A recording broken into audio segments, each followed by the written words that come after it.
ሰዎቹ ፈሪዎች ናቸው። እናም ሰራዊት ማንጋጋት፣ ወታደራዊ ትርኢት ማብዛት መለያቸው ነው። የዚህ ሁሉ ምክንያት ፍርሃታቸው ነው። የፍርሃታቸው ምንጭም ጭካኔያቸው ነው። ሕዝብ ፈጅተው ዝንብም አልገደልኩ ይላሉ። አገር አደሂተው ለአገር ስንል ነው ብለው ያሳብባሉ። አገር ማለት ለነሱ ስልጣን ነው። እነሱን ወደ ስልጣን እንዲወጡ ያደረጋቸው አገር ከእነሱ መንበር ጋር የተሰፋ ህልውና ያለው ያስመስሉታል። ከእነርሱ በፊት አገር ያልነበረች ይመስል የምንገድለው ለአገር ስንል ነው ይላሉ። ደም እያፈሰሱ የአገር እንባ ጠባቂ መስለው ይከሰታሉ።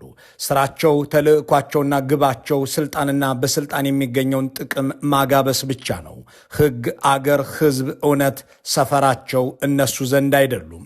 ይህ የየትኛውም አምባገነን ባህሪ ነው። ከላቲን እስከ ካሪቢያን፣ ከአፍሪካ እስከ ኤስያ የነበሩና ያሉ አምባገነኖች ተፈጥሮና ውሎ አዳር ነው። ምሁር ጠልነት፣ ዕውቀት ጽዩፍነት፣ ሐሰተኛነት መኖሪያቸውና መገለጫቸው ነው።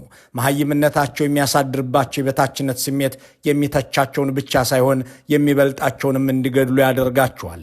የማታ ማታ ግን አይቀርላቸውም። ለሰዎች የተኮሱት ጥይት፣ ለሌሎች ያጠለቁት ሸምቀቆ እነሱም ላይ ቤተሰባቸውም ላይ ተላላኪዎቻቸውም ላይ ይተገበራል። ፍራንሲስኮ ማሲያስ እንዲህ ያለ ነበር። ለቀለም ትምህርት ያልታደለው አእምሮው በእውቀት የሚበልጡትን ሰዎች እያሳደደ እንዲገድል አድርጎታል። ብዙ አምባገነኖች መግደል፣ ማስገደልና ቆሞ አስከሬን ማየት ያስደስታቸዋል የሚለው ማስረጃ አለው። የገደሏቸውንም ሰዎች ለአገር ጥቅም ስንል እርምጃ ወስደንባቸዋል ብለው መግለጻቸው የታወቀ ልማድ ነው። ፍራንሲስኮም እንዲህ ያለ ነገር ያዝናናው ነበር። ነገር ግን እሱ ከሌሎች አምባገነኖች በተለየ ሁኔታ የአእምሮ ህመም ሳይኖርብኝ አይቀርም ብሎ ሆስፒታል ድረስ ሄዷል። ግደል ግደል እያለኝ ነው፣ ህመም ነው ወይስ በጤናዬ ብሎ ሐኪሞች እንዲመረምሩት አገር አቋርጦ ባለሙያ አማክሯል። በሳምንታዊው የአምባገነኖች ታሪክ መዘከሪያችን ላይ ተረኛ ሆኖ የሚስተናገደው የቀድሞው የኢኳቶሪያል ጊኒ ፕሬዚዳንት ፍራንሲስኮ ማሲያስ ኒጉዌማ ነው። ሰውየው ለ11 ዓመታት ባስተዳደርካት አገር ምን ሰራህ ተብሎ ሲጠየቅ ገደልኩ፣ አሳደድኩ፣ ሌላ ምን ፈለጋችሁ ብሎ የመለሰ ደፋር ነው።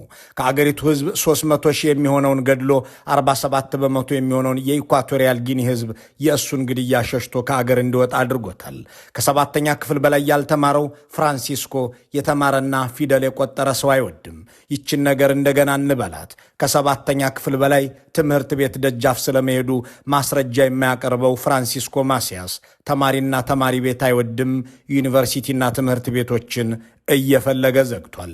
ውድ የኢትዮ ፎረም ቤተሰብ ሆይ የኢትዮጵያው ጠቅላይ ሚኒስትር ዩኒቨርሲቲዎችን ኮንዶሚኒየም እያሉ ሲያጣጥሉ መዘጋት እንዳለባቸውም ሲመክሩ ሰሞኑን ከሰሙ ከዚህ ማሲያሳዊ ህመም ጋር አገናኝተው መረዳት ይችላሉ። የ7ኛ ክፍል ስቃይ። አምባገነን ገዢዎች የረባ ትምህርት የሌላቸው በመሆናቸው ዩኒቨርሲቲዎች የሚያሳጧቸው፣ የተማሩ ሰዎች ስልጣን የሚነጥቋቸው ስለሚመስላቸው መሐይም አድርገው መምራትን ይመርጣሉና በኢትዮጵያም እንዲሁ ነው ብለው መገንዘብም ይችላሉ። ያ የኢኳቶሪያል ጊኒ አምሳያቸው ማሲያስም ይህንኑ አድርጓል። ተቋማትን ዘግቶ የተማሩትን ፈጅቷል። የአገሪቱን ምሁር ከጨረሰ በኋላ ቤተሰቡን ሰብስቦ ሊገድል ሲል በአንዱ ዘመዱ መፈንቅለ መንግስት ተደርጎበታል። ህዝብን ጠርቶ ኑ እዩኝ ብሎ ተመልካችን በስታዲየም ሞልቶ ሚኒስትሮችን ገድሏል። የብሔራዊ ባንኩን ገዢ ረሽኖ የአገሪቱን ብር በጠቅላላ እሱ ቤት ውስጥ አስገብቶታል። ይገድለኛል ብላ የሸሸችው ሚስቱ ከስልጣን ሲወርድ ተገላገልኩ እፎይ ብላለች። እንደ አብዛኛው አምባገነን ሃይማኖቱን ደጋግሞ የቀያየረው ፍራንሲስኮ በመጨረሻ እኔን አምልኩ ብሎም ነበር። ከአፍሪካ ዕውቅ አምባገነኖች አንዱ የሆነው ይህ ሰው ላጠፋው ጥፋት ሁሉ በመጨረሻ ፍርድ አግኝቷል። ፍርዱም 101 ጊዜ በሞት መቀጣት የሚል ሆኗል። 101 ጊዜ መገደልም አለ እንዴ የሚያስብለው የዚህ ሰው ታሪክ አስገራሚ ነው። ከገደላችሁኝ ትንሣኤ አድርጌ መጥቼ በቀላችኋለሁ ማለቱን ተከትሎም የፍርድ ቤት ትዕዛዝን ማስፈጸም አስቸጋሪ ሆኖ ነበር። አነሳስና አወዳደቁን፣ አገዛዝና አያያዙን እያስታወስን ለደቂቃዎች እንቆያለን። አብረን እንቆይ። የፍራንሲስኮ ማሲያስ አስገራሚ ታሪክ የሚጀምረው ገና ከልጅነቱ አንስቶ ቢሆንም ከ1968 እንደ አውሮፓ አቆጣጠር በኋላ ግን ድርጊቱና ሕይወቱ ሁሉ የሕዝብ እውቀት ሆኗል። የኢኳቶሪያል ጊኒ ቅኝ ገዢ የነበሩት ስፔኖች አገሪቱን ለቀው ሲወጡ አንዳች ታዛዥና ታማኝ መንግስትና መሪ አስቀምጠው ለመሄድ ወሰኑ።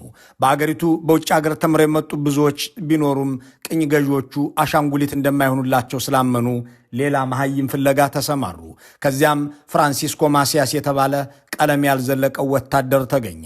ስፔናውያኑ ይህንን ያልተማረ ሰው የአገር መሪ ለማድረግ ቢወስኑም ከተማረው የአገሪቱ ሕዝብና ልሂቅ የሚገጥማቸውን ተቃውሞ ለማለዘብ መላ መፍጠር ነበረባቸው። ፈተናን ፈትነውና ውጤቱን ይፋ እናድርግ አሉ። በአንድ የካቶሊክ ትምህርት ቤት ውስጥ እስከ 7ኛ ክፍል ብቻ የተማረው ፍራንሲስኮ በቅኝ ገዢዎቹ የቀረበለትን ፈተና ተፈተነ።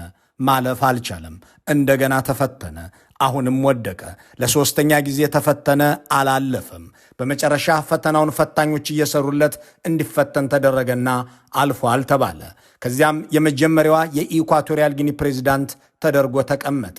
አምባገነኖች ከሚታወቁባቸው ባህሪያት መካከል ባለውለታዎቻቸውን መክዳት፣ ስልጣን የሰጣቸውንና ያስገኝላቸውን መምታት፣ የቀድሞ ወዳጆቻቸውን ባላንጣ አድርጎ ማየት ናቸውና ፍራንሲስኮም ስፔኖቹ ስልጣን ላይ ባወጡት በ154ኛው ቀን ካዳቸው።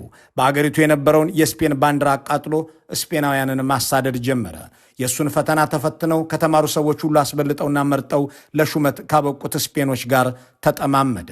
ስፔናውያኑም ተራ የ1ኛ ደረጃ ትምህርት ቤት ፈተና 3 ጊዜ ተፈትኖ መውደቁን እያነሱ ለዚህ ያበቃነው እኛ ነን እያሉ ተዘባበቱበት። ይህንንም ሲሉት ባሰበት። በአገሩ የሚኖሩ መላ አውሮፓውያንን የተማሩ ናቸው ብሎ ጠራርጎ አባረረ። አውሮፓዊ ሆኖ የተማረ ሰው አገሬ እንዳታይ ብሎ ጠራርጎ ካስወጣ በኋላ ወደ ራሱ ምሁራን ዞረ። በአገሪቱ ዘመናዊ ትምህርት እንዲቋረጥ አደረገ። ትምህርት ቤቶች ተዘግተው ዜጎች ፕሮፓጋንዳና የፖለቲካ መፈክሮችን እንዲያጠኑ አደረገ። መጽሐፍት፣ ጋዜጦችና መጽሔቶች ለጥቂት ቀለም ቀመስ ሰዎች የሚሰናዱ በመሆናቸው መታተም የለባቸውም ብሎ ከለከለ። በአገሪቱ የነበሩ መጽሐፎችን በሙሉ አቃጥሎ ቤተ መጽሐፍትን ወደ እስር ቤት ቀይሯል። በሚመራት ኢኳቶሪያል ጊኒ ምሁር ወይም ኢንቴሌክቹዋል የምትለው ቃል ጥቅም ላይ እንዳትውል በአዋጅ አግዷል። ይህንን ሁሉ አድርጎም እርካታ ያልተሰማው ፍራንሲስኮ በአካዳሚያዊ ትምህርት የታገዘ ዕውቀት አላቸው የሚባሉ ሰዎችን ሁሉ በመደዳ ገድሏል። በእውቀት የሚበልጡትን የራሱን ሹሞች ጭምር እያወጣ ረሽኗል። ለግድያ ከሚጠቀምባቸው አደባባዮች መካከል አንዱ ስታዲየም ነው። በአገሪቱ ዋና ከተማ ማላቡ በስሙ እንዲጠራ ባደረገው ስታዲየም ሕዝብ እየጠራ 186 ሰዎችን በተለያዩ ጊዜያት ረሽኗል። ከ12ቱ ሚኒስትሮቹ 10ሩን በዚሁ ስታዲየም ረሽኗቸዋል። የራሱ ካቢኔ አባል ሆነው የውጭ ጉዳይ ሚኒስትር የነበሩትን አታንሲዮ ሚዮን ይህ ዕጣ ከገጠማቸው ሰዎች አንዱ ነበሩ። በስብሰባ ላይ ምሁራዊ ሐሳብ ሰንዝረዋል በሚል የአገሪቱ ሕዝብ ተጠርቶ እንዲመለከት እየተደረገ በጥይት ተደብድበው ተገድለዋል። ከዚያም በሬዲዮ እንዲህ የሚል መግለጫ ተነበበ። አታንሲዮ ሚዮን ሚኒስትር አድርገን ብንሾመው በፓርቲያችን ስብሰባ ላይ ከባህላችንና ማንነታችን ጋር የማይሄድ ሐሳብ እየሰነዘረ ምሁር ለመምሰል መጣር አዘወተረ። የዚህ ሰው ድርጊት ከዚያ ዝቃጭ አውሮፓ አስተሳሰብ ሕዝባችን እንዲላቀቅ ለማድረግ የያዝኑን መንገድ የሚያደናቅፍ ነው። ይህንን እንዳርም ደጋግመን ማስጠንቀቂያ ሰጥተነው ነበር። አልተለወጠም። ከአፍራሽ ድርጊቱ በፍጹም አልቆጠብ አለ። እናም ሌሎች በጥባጮች ከሱ እንዲማሩ ሕግን የተከተለ እርምጃ ወስደንበታል። አገር ይወቅ። በሌሎች ላይ ሰይፍ እየመዘዘ ለራሱ የድጋፍ ሰልፍ ያስወጣ የነበረው ፍራንሲስኮ ተቃዋሚዎቹንና ምሁራንን ከመግደል ባለፈ ራሱን ልዩ ፍጡር አድርጎ ይናገር ነበር። ተአምረኛው የሚል ቅጽል ለራሱ የሰጠው ፕሬዚዳንቱ የትምህርት የሳይንስና የባህል ሊቁ የሚል ማዕረግም ጨምሮ ነበር። በአገሪቱ ከኔ ሌላ ሕግም አምላክም የለም ብሎ የሚያምነው ፍራንሲስኮ ማሲያስ በልጅነቱ እልም ያለ የካቶሊክ ዲያቆን እንዳልነበረ፣ ፕሬዚዳንት ሲሆን ግን በአገሪቱ ውስጥ ምንም አይነት ሃይማኖት እንዳላይ ብሎ አወጀ።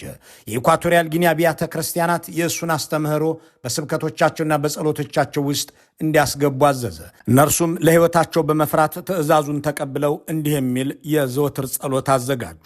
ከአንድ ፍራንሲስኮ ማሲያስ በቀር ሌላ አምላክ አናውቅም። ፓፓ ማሲያስ ፈቃድህ በሰማያት እንደሆነች እንዲሁም በምድር ትሁን። ያንተ ጥረትና ምትሃት ባይታከልበት ኖሮ ኢኳቶሪያል ጊኒ አትኖርም ነበር። እንዳም ሆኖ አብያተ ክርስቲያናቱ ትእዛዛቱን ተቀብለው ያላቸውን ቢያደርጉም ከጥቃት አላመለጡም። ፍራንሲስኮ በአገሪቱ የሚገኙ ቤተ ክርስቲያኖች እንዲዘጉ አደረገ። የእምነት ተቋሞቹን በመዝጋትም ወደ መጋዘንነት ቀየራቸው። በዋና ከተማዋ ማላቡ የነበረውን ታላቁን ካቴድራል የጦር መሳሪያ ማከማቻ አደረገው። ሃይማኖተኛ መሆንና ሲያመልኩ መገኘት በፍራንሲስኮ ማሲያስ አገር ወንጀል መሆኑን ተከትሎ ብዙ ሰዎች ተጨፈጨፉ። የገደላቸውን ሰዎች እንዲቀበሩ የሚያደርገው እስከ አንገታቸው ድረስ ብቻ ነበር። ይህንንም የሚያደርገው የሞቱትን ሰዎች የራስ ቅል ምስጦች ሲበሉት ሕዝብ እንዲመለከትና ሌላ ጊዜ ተቃውሞ እንዳያስነሳ ለማድረግ ነበር። የገደላቸውን ሰዎች አጽም የማሰባሰብ ልማድ የነበረው ፍራንሲስኮ ማሲያስ ይቅርታ ከጠየቁኝ ባለኝ ምትሃት ሕይወት እንዲኖራቸው ማድረግና ከሞት ማስነሳት እችላለሁ ይል ነበር። የጠንቋይ ልጅ የነበረው ፕሬዚዳንቱ ከአባት የወረስኩት የምትሃት ጥበብ አለኝ በማለት ሙታንን እንደሚያስነሳ፣ የገደላቸው ሰዎችም ይቅርታ ከጠየቁት ነፍስ እንዲዘሩ እንደሚያደርግ በይፋ ይናገር ቀጠለ።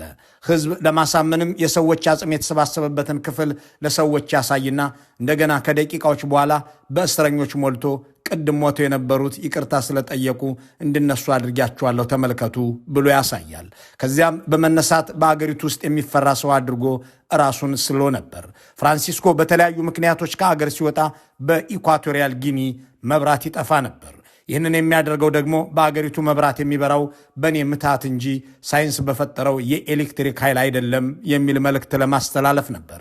ይህንንም የሚያምኑ የአገሩ ሰዎች ብዙ ነበሩ። እንዲህ ያለውና ሩቅ ዘመን ላይ የተፈጸመ ታሪክ የሚመስለው ጉዳይ ይከናወን የነበረው ከ42 ዓመታት በፊት ነበር። የፍራንሲስኮ ማሲያስ የግድያ እርምጃዎችን የሚሸሹ ምሁራን፣ የሃይማኖት ሰዎች፣ ተቺዎችና ተራ ዜጎች አገር ጥለው መውጣት ቀጠሉ። የህዝቡ መሰደድ የተባበሩት መንግስታትን ሳይቀር አነጋገረ፣ ጎረቤት አገሮችንም አስጨነቀ። በዚህ ጊዜ ፍራንሲስኮ ማሲያስ ማንም ሰው ከአገር መውጣት አይችልም፣ ለመውጣት የሚሞክር ካለ በተገኘበት ይገደል አለ። ሆኖም በአገር ውስጥ የታወጀባቸውን መንግስታዊ ሞት የሚሸሹት ዜጎች ስደታቸውን አላቆሙም። እሱም ክልከላውን የሚያስፈጽምበትን ልዩ ልዩ ስልት ነደፈ። በአሳ ማጥመድና በመሰለ የባህር ላይ ስራዎች ሰበብ የአገሪቱ ሰው አገር ጥሎ እየወጣ መሆኑን ሲያውቅ አሳ መጥመድን ከለከለ።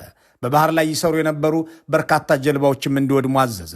አሁንም ግን እዚህም ሞት እዚያም ሞት ያሉ የአገሩ ሰዎች በየብስም በባህር መሰደዳቸውን አላቆም አሉት። ከዚያም ማንም የኢኳቶሪያል ጊኒ ሰው ጫማ እንዳያደርግ የሚል አዋጅ አወጣ። ይህንን ያደረገበትን ምክንያት አስቸጋሪውን ጫካና እሾሃማ መንገድ በባዶ እግሩ ለማቋረጥ የሚሞክር ደፋር የለም በሚል ድምዳሜ ነው። እንዳም ሆኖ ከአጠቃላይ የአገሪቱ ሕዝብ 47 በመቶ የሚሆነው ሲሰደድ ከ9 እስከ 20 በመቶ የሚሆነው ደግሞ ተገደለ። ኢኳቶሪያል ጊኒ ምድረ በዳ ወደ መሆን ተቃረበች። ሮበርት ክሊተንበርግ የተባለ ስዊድናዊ በአገሪቱ ላይ ምርምር ለማድረግ ወደ ማላቦ ተመላልሷል። በ1975 በሄደ ጊዜ ያጋጠመውን ሲተርክ እንዲህ ይላል። ማላቦ የሰው ዘር ዝር የሚልባት አይደለችም። በጎዳናዎቿ ላይ ስንቀሳቀስ በዚች ዓለም ላይ ብቻዬን የቀረሁ ይመስለኝ ነበር። አንዳች ቁጣ ከሰማይ ወርዶ ወይም አቶሚክ ቦምብ ተተኩሶ አሊያም አንዳች ወረርሽኝ ተከስቶ ሕዝቡን በጅምላ የፈጀው ይመስል ነበር ብሏል። ፍራንሲስኮ ማሲያስ ደም የጠማው ነፍሰ ገዳይ መሆኑ ራሱንም ግራ አጋብቶት ነበር። ግደል ግደል ይለኛል በጤናዬ ነውን ብሎ ወደ ስፔን ባርሴሎና ተጉዞ ሐኪም አማክሯል። የፈረንሳይ የስለላ መስሪያ ቤት በኋላ ላይ ባወጣው ያማከራቸው ስፔናውያን ሐኪሞች መታመሙን ገልጸውለታል ሲል ሪፖርት አድርጓል። በተለይም ካናቢስ የሚባለውን እጽ መውሰዱ ይህንን የአእምሮ ህመሙን እንዳባባሰበትም ተገልጿል። የስነ ልቦና ባለሙያዎች ሳይኮፓት የሚሉት ህመም ተጠቂ የነበረው ፍራንሲስኮ እንዲህ አይነት ሰዎች ጨካኝ፣ ለሌሎች ሐዘኔታ የሌላቸው፣ ፈሪ፣ ገዳይ፣ እብሪተኛና ክፉ ናቸው ይላሉ። እሱም ከጭካኔዎቹ በተጨማሪ ፍርሃት ሁሌ የሚያባንነው የነበረ ሲሆን ሁሉም ሰው በእርሱና በስልጣኑ ላይ የሚያሴር ይመስለው ነበር። ከዚህ በመነጨም የቀድሞ ሚስቱን ባል ጭምር በዚያው በማሲያስ ስታዲየም እንዲረሸን አድርጓል። የብሔራዊ ባንክ ገዢውን ከገደለው በኋላ የአገሪቱን ገንዘብ በሙሉ ወደ ቤተ መንግስቱ ወስዶ በመኖሪያ ቤቱ አስቀምጦታል። ከመፍራቱ የተነሳም በቤተ መንግስቱ ውስጥ አያድርበትም ነበር ይላሉ በኢኳቶሪያል ጊኒ አምባሳደር የነበሩት ፈረንሳዊ ዲፕሎማት። በማላቡ እየዋለ በትውልድ ቀዩ አካባቢ ባሰራው ቪላ ውስጥ እያደረ አገሪቱን ሲመራ ሰነበተ። ህዝቡም ሌላ ክፉ ነገር እንዳያስብ ከ7 ዓመት ሕፃን ጀምሮ በጠቅላላ የአገሪቱ ሰው በየቀኑ ወታደራዊ ልምምድ ላይ ጊዜውን እንዳሳልፍ አዘዘ። ፍራንሲስኮ ማሲያስ ህዝብ ገድሎ አገርን ሀብትና ምሁር አሳጥቶ ካደህየ በኋላ የራሱን ቤተሰብም ለመግደል መሰናዳት ጀመረ። የፍርሃት አድማሱ ሰፍቶ የአብራኩን ክፋዮችና የሕይወት አጋሩን ጭምር ለስልጣኑ የሚያሰጉ አድርጎ ተመለከታቸው። ይህንን ያወቀችው ሚስቱ ከአገር ሸሽታ መለጠች። ልጆቹንና ዘመዶቹን አሰረ። ያሰራቸውን የሥጋ ዘመዶቹን ለመግደል ሲሰናዳ የወንድሙ ልጅ ሆነውና በወቅቱ የመከላከያ ኃላፊ የነበረው የአሁኑ የአገሪቱ ፕሬዚዳንት ቴዎዶር ኦቦሚያንግ ቤተሰቡን ከመፍጀቱ በፊት ሊፈነቅለው ተንቀሳቀሰ። ተሳካለት። ማምለጥ እንዳልቻለ ሲያውቅም የብሔራዊ ባንኩን ገዢ ገድሎ ቤቱን የአገሪቱ ግምጃ ቤት ካደረገ በኋላ ያጠራቀመውን $100 ሚሊዮን በእሳት አጋየው። ከ11 የጭካኔ ዓመታት በኋላ የተፈነቀለው ፍራንሲስኮ ማንም ሰው ድንበር አልፎ ከአገር እንዳይወጣ እያለ እንዳላወጀ ከአገር ሊወጣ ሲል በአገሪቱ ጠረፍ ተያዘ። ተይዞም ለፍርድ ቀረበ። በዘር ማጥፋት፣ በጅምላ ግድያ፣ አገር በማድሄት ህዝብ በማስራብ በሚሉና በሌሎች 101 ጉዳዮች ተከሰሰ። በቤት ውስጥ የነበረውን $100 ሚሊዮን ለምን አቃጠልከው ተብሎ በፍርድ ቤት ሲጠየቅ የሰጠው መልስ በፍርድ ቤቱ ከተከሰቱ አስገራሚ ሁነቶች አንዱ ነው። እኔ አላቃጠልኩም። ያቃጠለው በእኔ ላይ ያደረው ምትሃታዊ ኃይል ነው። አሁንም ሁለመናዬ እሳት ነው። በረባ ባረባው እየጨቀጨቃችሁኝ የምትቀጥሉ ከሆነ እናንተን ወደ አጽምነት፣ ኢኳቶሪያል ጊኒን ደግሞ ወደ ምድረ በዳነት የሚቀይር እሳት ተላብሻለሁ አለ። እየተዳኘበት የነበረው ወታደራዊ ፍርድ ቤት በቀረበለት 101 ክሶች በሁሉም ጥፋተኛ ብሎት 101 የሞት ፍርድ ፈረደበት። ሌላው አስገራሚ ነገር የተከሰተው ከዚህ በኋላ ነው። የፍርድ ቤቱን ውሳኔ ለማስፈጸም የሚደፍር ሰው በአገር ምድሩ ጠፋ። ፍራንሲስኮ ማሲያስ እኔን የምትገድሉኝ ከሆነ ሁላችሁንም ወደ አጽምነት የሚቀይር ምትሃት አለኝ በማለቱ እሱ ላይ ቃታ የሚስብ ጀግና ወታደር ተቸገረ። ሁሉም ከገደልኩት በኋላ ሞታለሁ የሚል፣ እሳት ያቃጥለኛል የሚል ፍርሃት ዋጣቸው። በዚህ ጊዜ የአገሪቱ መንግስት ከውጭ አገር ገዳይ ሊገዛ ተሰማራ። የሞሮኮ መንግስትንም ገዳይ አከራየኝ ብሎ ጠየቀው። ለሞሮኮ ይህ ጥያቄ የቀረበው ያለ ምክንያት አልነበረም። ፍራንሲስኮ ማሲያስ በስልጣን ላይ ያለ ጠባቂዎቹ የሞሮኮ ዜግነት ያላቸው ወታደሮች ስለነበሩ ነው። የሞሮኮ መንግስት ለቀረበለት ጥያቄ አዎንታዊ ምላሽ ሰጠ። ፍራንሲስኮ ማሲያስን የሚገድሉ ወታደሮች ከሞሮኮ ራባት ወደ ኢኳቶሪያል ጊኒ ማላቡ ተሻገሩ። በመጨረሻም መስከረም 29 1979 በመቶ ሺዎችን የጨፈጨፈው ፕሬዚዳንት በ55 ዓመቱ በከባድ መሳሪያ ተደብድቦ አካሉ ተቆራርጦ ተገደለ። አጎቱን ገድሎ ስልጣን የያዘው ሰው ከ40 ዓመታት በኋላ አሁንም በስልጣን ላይ አለ። ቴዎዶር ኦቤሜያንግ በእርጅና ዘመኑ አዲስ አበባ እየተመላለሰ ከኢትዮጵያው አቻው ጋር በተደጋጋሚ ታይቷል። የኢትዮጵያው ጠቅላይ ሚኒስትርም እጁን እየጎተቱ ቤተ መንግሥት ሲያስጎመኙት በቴሌቪዥን ተዘግቦላቸዋል። እሱ አጎቱ ላይ የፈጸመው ቅጣት ግን በእሱና በብጤዎቹ ላይ እንደሚፈጸም ለኢትዮጵያ ብጤው አብራርቶላቸዋል ተብሎ አይጠበቅም። አምባገነኖች እንዲህ ያለ ፍጻሜም እንደሚጠብቃቸው አይገምቱም። መንበሯን በያዟት ውለው ባደሩባት ቁጥር ዘላለማዊ ዙፋን ላይ የሚከርሙ ይመስላቸዋል። የፍርድ ቀን የሚመጣበት ጊዜ ያፈሰሱትን ደም የሚከፍሉበት ዘመንም የሚመጣ አይመስላቸውም። ስልጣን አላፊ ጠፊ መሆኑን ይረሱታል። የፍርድ ቀንም ሩቅ ትመስላቸዋለች። ልክ እንደ ፍራንሲስኮ ማሲያስ። ሳምንታዊው የአምባገነኖች መዘክራችን በዚሁ ተጠናቋል። መልካሙን ሁሉ እንመኛለን።